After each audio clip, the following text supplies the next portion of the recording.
Experts have called it a national crisis. Leading doctors have now made a firm recommendation that we tax it by 20%. And I'm talking specifically about fizzy and sugar-laden drinks. And this is very much in the press today. The BMA is recommending a 20% tax on fizzy drinks. Jane, will that work? Personally, I don't think so. I think no government really wants to sort of be seen as the government that taxes people again and again on different things.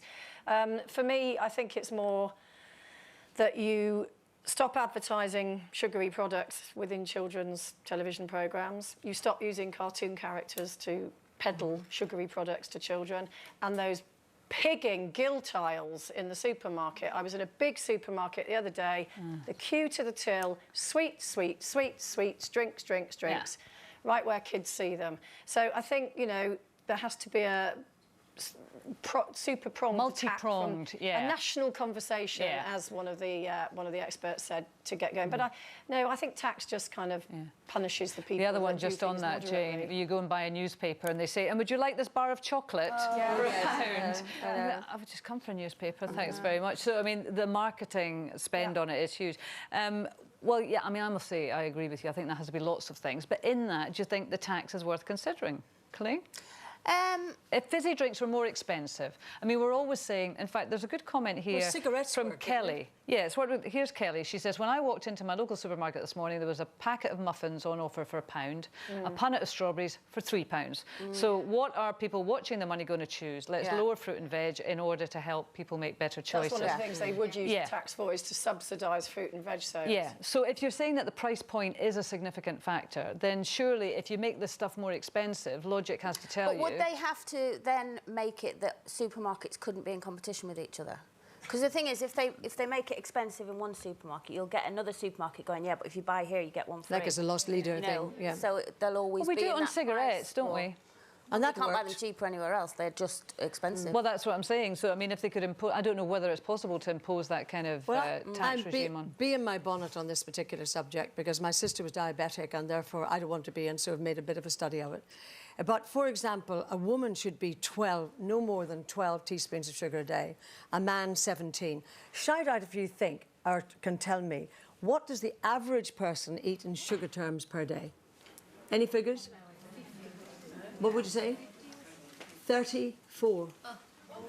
Because of hidden sugars. And I made a note today, like a Lucozade, for example, would you think energy, build you up if you've been sick, 17 teaspoons in that. But of course that's why energy is from sugar. Yeah, I know, that's but the why sugar, it's high in sugar. But then you know, way over your list per day. You've got another side of this. This is Nikki. This would be unfair for those who only eat or drink these or give them as a treat. As per usual, the few of us who are healthy and do things in moderation will suffer. Sam says, unfair, there's sugar in practically everything. I'm 5'3", I weigh 7 stone. I need the sugar and the calories, so why should I pay more tax on it? So for people who, you know, take a responsible approach to all of their sugar consumption, they might think, well, why should I pay? Because somebody else is necking this stuff like there's no tomorrow. You should just make it a lot clearer for people to know. And it's interesting, because I think you literally have to be a moron if you don't know that a cola drink has a lot of sugar in it.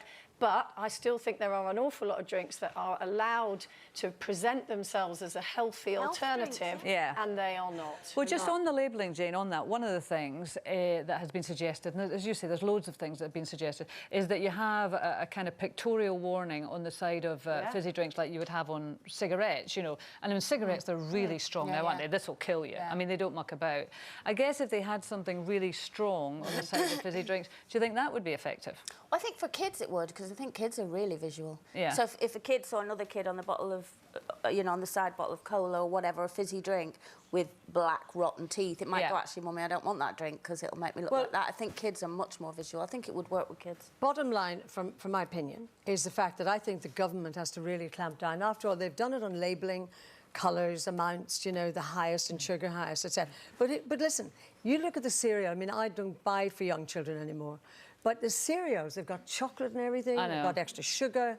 And I think that the government has to do something with the manufacturer to say, you cannot double or treble somebody's ideal sugar level by stuffing in more chocolate. They've done it so many times, and it's guidelines. It's guidelines, and guidelines always get, you know, misused, I think. Let's start a campaign on this women.